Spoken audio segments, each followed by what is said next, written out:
Très chers frères et sœurs, Shalom.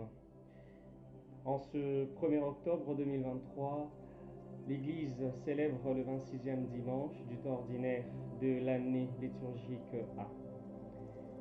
Ce jour ouvre également le mois de la mission qui est le mois d'octobre. Et cette année, le thème qui nous est proposé est des cœurs brûlants, des pieds en marche. Frères et sœurs, l'évangile que nous méditons ce dimanche tombe à point nommé parce qu'il parle de l'envoi dans la vigne du Père.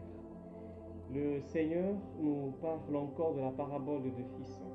Dans celle-ci, tout comme dans celle dit du fils prodigue, nous sommes en face d'un père qui a deux fils, dont l'un se répand et fait la volonté du Père. Dans la parabole de ce jour, frères et sœurs, le père envoie le premier des fils dans la vigne, mais qui refuse et par après se repent et va aller dans la vigne. Et le second fils dit oui, mais par après refuse d'y aller. Quel paradoxe! Le premier fils, frères et sœurs, symbolise la catégorie des publicains et des prostituées qui sont considérés comme étant écartés de la maison du Seigneur. Et le second fils symbolise la maison d'Israël, c'est-à-dire tous ceux qui se disaient être à la suite de Dieu, tous ceux qui respectaient la loi, la Torah.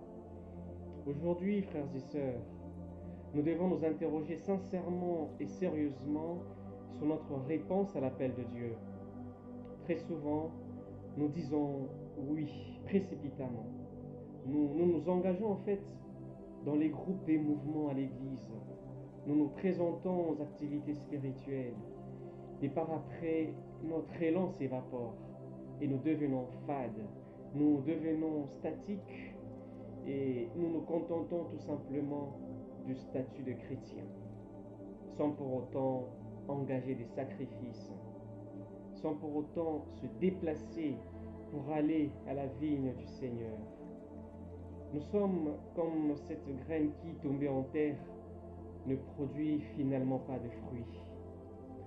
Nous pensons qu'être chrétien, même sans faire la volonté du Père, nous suffit, et ceux que nous considérons être en dehors de l'Église, nous les voyons loin de Dieu, nous les prenons pour des païens, nous les considérons anathèmes.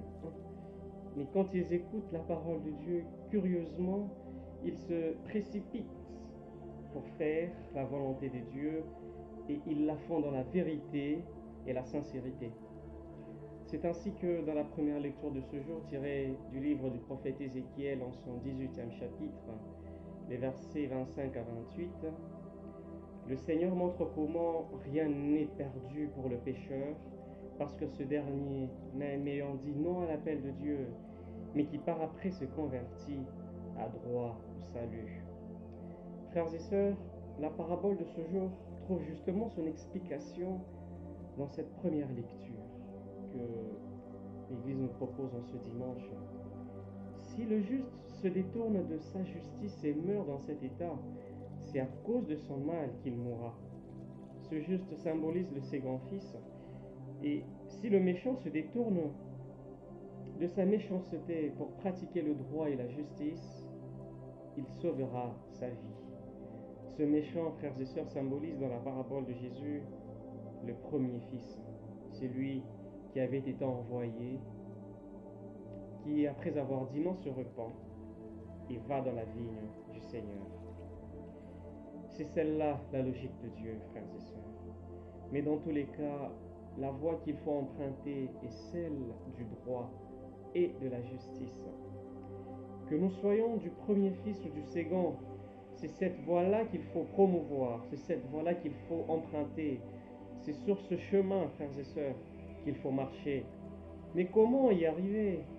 Comment, moi pécheur, puis-je arriver à dire oui au Seigneur et à travailler dans sa vigne? Je peux bien être découragé. Comment, moi chrétien qui me suis éloigné du Seigneur, puis-je retrouver la voie du droit et de la justice? Frères et sœurs, la deuxième lecture peut nous aider à répondre à cet interrogatoire. Dans la lettre aux Philippiens, en son 2e chapitre, les 11 premiers versets, Saint Paul nous invite à voir les dispositions qui sont dans le Christ Jésus.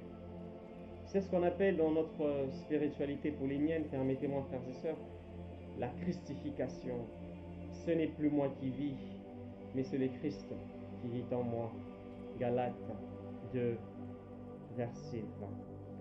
Frères et sœurs, ces dispositions sont le fait de ne pas être intrigants ni vaniteux. Mais c'est l'humilité en fait, c'est se préoccuper des intérêts des autres.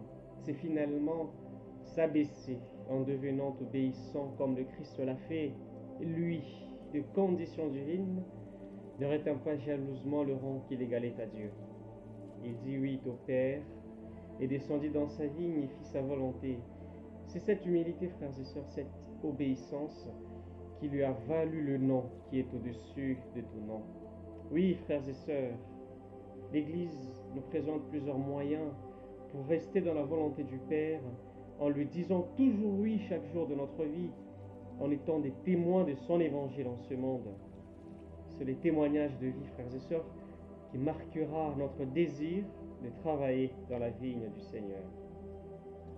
Les œuvres de miséricorde spirituelle et corporelle, la prière des heures, la récitation du rosaire, la méditation de la parole de Dieu sont autant des moyens qui nous permettent d'avoir les dispositions qui sont dans le Christ et de rester obéissants, faisant ainsi la volonté du Père.